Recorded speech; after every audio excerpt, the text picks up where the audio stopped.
নমস্কার বন্ধুরা, লক্ষ্মী ঝাঁপির আরেক পর্বের রিভিউ নিয়ে আমি পৌঁছে গেছি তোমাদের সামনে।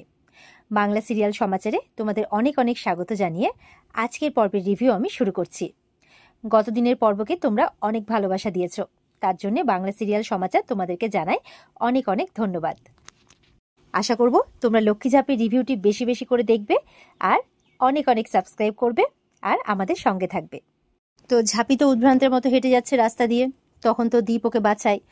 তখন ঝাঁপি বলছে, সরি দীপদা, আমি আবারও তোমাকে বিরক্ত করে ফেললাম, আবার আমার জন্য তোমাকে দেখো এতটা কষ্ট করতে হলো, আমি চলে যাচ্ছি।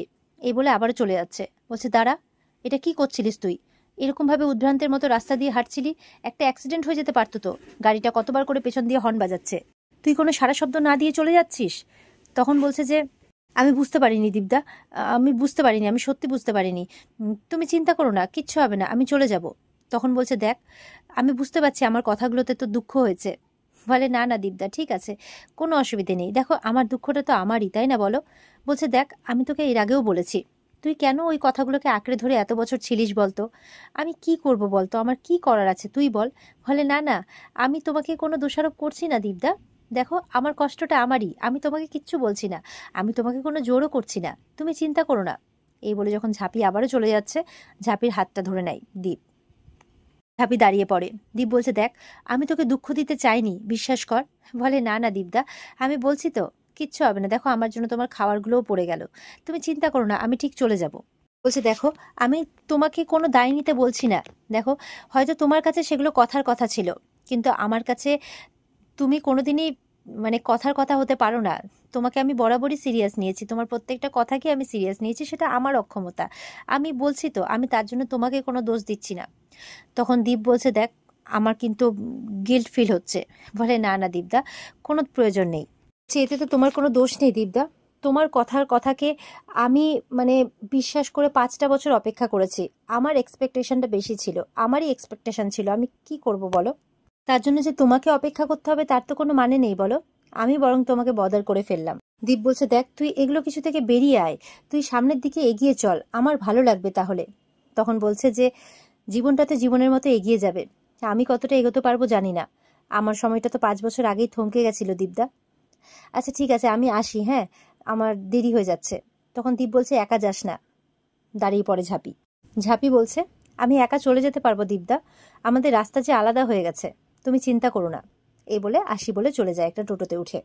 দীপ কিন্তু অবাক হয়ে ঝাঁপিকে দেখতেই থাকে। দীপের খারাপ লাগে ঝাঁপির এরকম অবস্থা দেখে।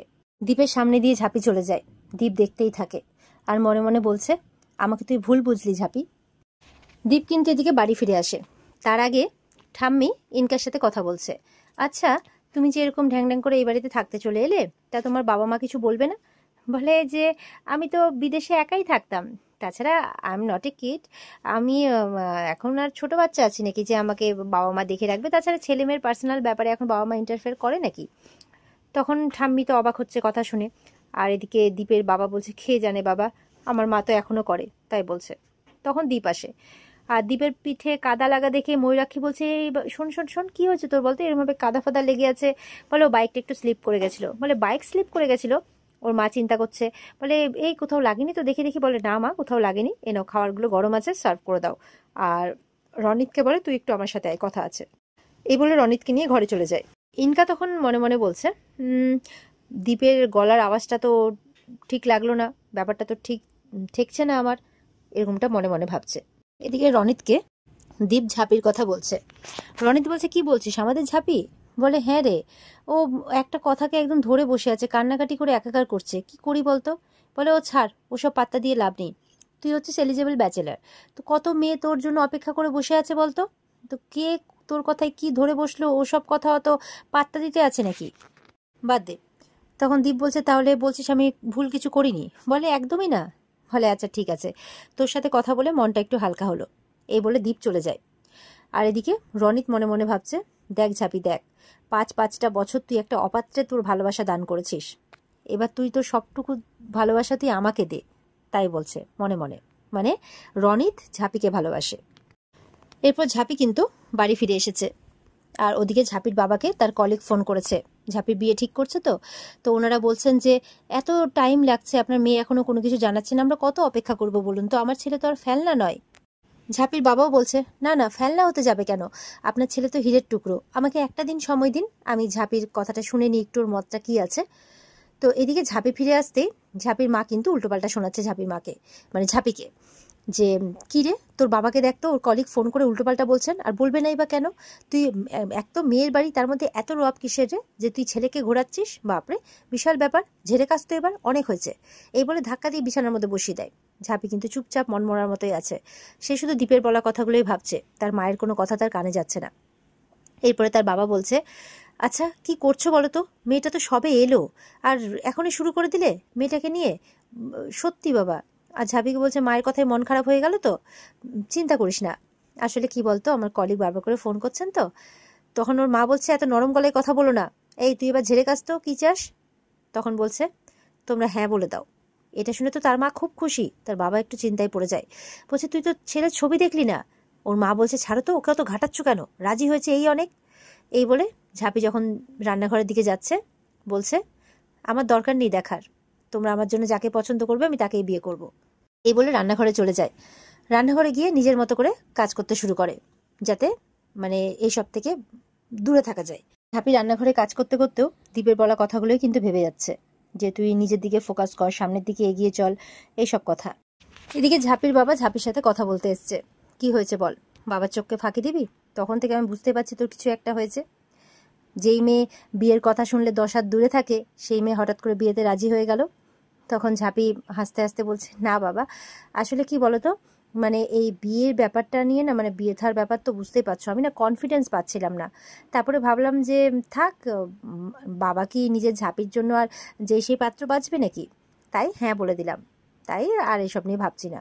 তখন বলছে, ঠিক আছে, বলবি না যখন বলিস না, এই বলে চলে যাচ্ছে। যাওয়ার আগে আবারও বলছে, একবার এগিয়ে গেলে কিন্তু আর পিছিয়ে আসতে পারবি না মা। তখন বলছে, সবাই যখন সবার জীবনে এগিয়ে গেছে বাবা, আমি আর পিছিয়ে আসতে চাই না।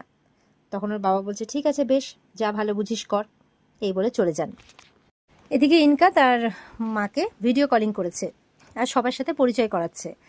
তো ফার্স্টে তো দীপের মায়ের সাথে বলে, চিন্তা করবেন না, আপনার মেয়েকে আমাদের খুব পছন্দ হয়েছে, আমরা একদম রাজরানী করে তুলোয় মুড়ে রাখবো, তাই বলছে। দীপের বাবা বলছে, চিন্তা করবেন না, আপনার মেয়ে আমাদের বাড়ির বউ নয়, মেয়ে হয়েই থাকবে। তো এবার বাড়ির একে একে সবার সাথে আলাপ করিয়ে দিচ্ছে, তারপরে ফোনটা রেখে দেয় কথা হয়ে গেলে। তো এরপরে ওপর থেকে দীপ নেমে আসে। দীপ নেমে আসতে তার বাবা বলছে, শোন না, তোকে না একটা কথা বলতে চাইছি বুঝলি, অনেকক্ষণ ধরে বলার জন্য একদম মানে মানে কি বলবো আর কি, বলছি তুই না একটা খাসা শ্বশুর বাড়ি ধরেছিস, বুঝতে পারলি তো, এইভাবে বলছে। তো ঠাম্মি তো মাথায় হাত, কি বলছে এইসব। ময়ূরাক্ষী বলছে, কি বলছে বলো তো, বলে ও না মনে মনে কিছু ফোন দিয়ে এটেছে, বুঝতে পারলি তো। এবার দীপের মা মানে তার মানে দীপের কাকিমাকে বলছে, গেস্ট রুমটা একটু রেডি করিয়ে দাও, ঘর শোভাকে বলে একটু পরিষ্কার করিয়ে দাও, ওই ঘরে তো এসি আছে, ওর কোনো কষ্ট হবে না, মেয়েটা সদ্য বিদেশ থেকে ফিরেছে, আর এখানে যে গরম। তখন দীপের বাবা বলছে, এ কি বলছো তুমি, কি বলছো, এই তো আমি এক্ষুনি ওর মাকে বললাম যে ও বাড়ির বউ নয়, এই বাড়ির মেয়ে হয়ে থাকবে, তো এই বাড়ির মেয়েরা কি গেস্ট রুমে থাকে, এই বাড়িতেই তো থাকে, তো এই বাড়িতেই থাকবে, এই বাড়ির মেয়ের ঘরে মানে মেয়ের ঘরে থাকবে। তো কাসাইকে বলছে, কাসাই শোন না, তোর ঘরে তো একটু তোর বৌদিকে নিয়ে রাখবি। তখন বলছে, বাবা আমার ঘরে তো এসি নেই।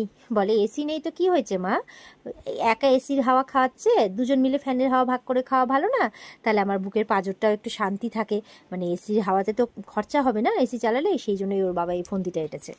ঠাম্মি কিন্তু সেই ফন্দিটা খুব ভালো করে বুঝতে পারছে। দীপের মা বলছে যে, বাপরে বাপ, তোমার যে কিপটেমি না, এসির হাওয়া খাবে বলে তুমি এই বাড়ির মেয়ের সাথে তাকে ভিয়ে দিলে। ওদিকে কাসায়ের মন বেজায় খারাপ, এবার হলো আমার রাতে প্রেম করা, এবার আমি কি করি, মানে ফোন তো আর করতে পারবে না না। কাসাই তো ঘরে নিয়ে যাচ্ছে তার হবু বৌদি ভাইকে। তো তারপর তখন ইনকা মানে দীপকে এসে বলছে, কি হয়েছে বলো, তোমার কি কিছু হয়েছে, তখন থেকে মুড অফ দেখছি। বলে, না না কিছু হয়নি, তুমি যাও উপরে যাও। এই বলে ইনকা চলে যায়।